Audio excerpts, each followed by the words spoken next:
Sejarah Perang Zatur Rika, pertempuran dengan pasukan gabungan Arab di Najd. Perang Zatur Rika adalah salah satu perang yang dipimpin langsung oleh Rasulullah, tetapi tidak sampai terjadi kontak senjata. Perang ini terjadi pada tahun keempat atau kelima Hijriah, menurut pendapat para ulama dan ahli sejarah.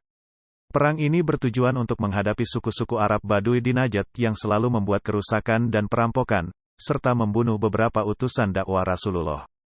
Penyebab Perang Zatur Rika. Perang Zatur Rika dipicu oleh pengkhianatan suku-suku Najd yang bersekutu dengan kaum Quraisy dan Yahudi untuk menyerang Madinah. Mereka adalah suku Muharib, Salab, Asad, Ghatfan, dan lain-lain.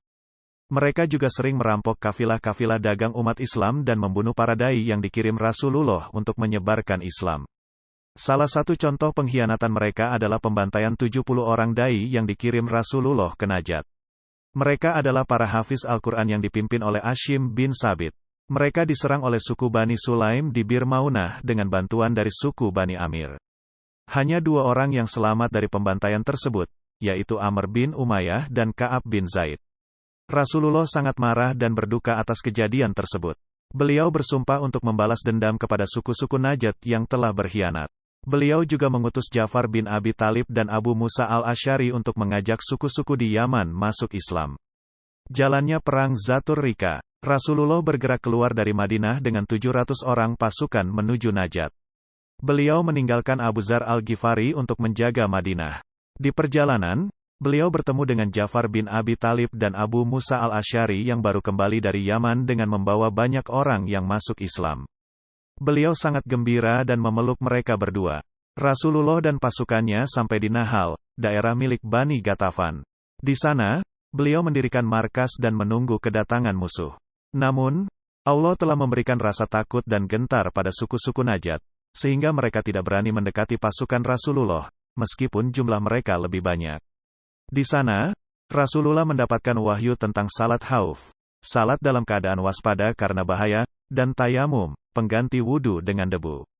Beliau juga mendapatkan kabar gembira bahwa Allah telah memberikan kemenangan kepada umat Islam di Persia dan Romawi. Setelah menetap di Nahal selama beberapa hari, Rasulullah memutuskan untuk kembali ke Madinah tanpa terjadi pertempuran.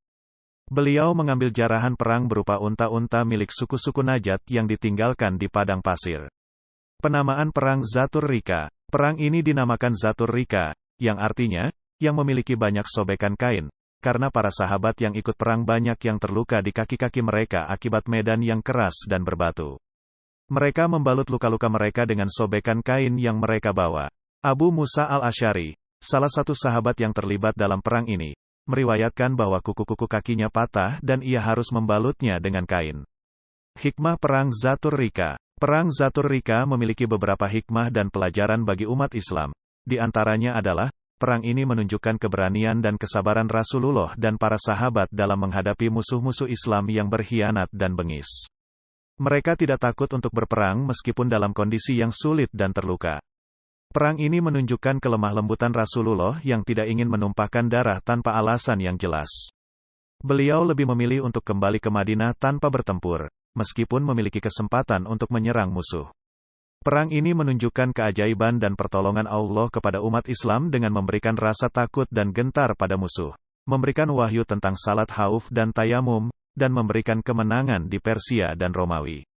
Perang ini menunjukkan kegembiraan dan kasih sayang Rasulullah kepada Ja'far bin Abi Thalib dan Abu Musa al-Asy'ari yang berhasil mengajak banyak orang masuk Islam di Yaman.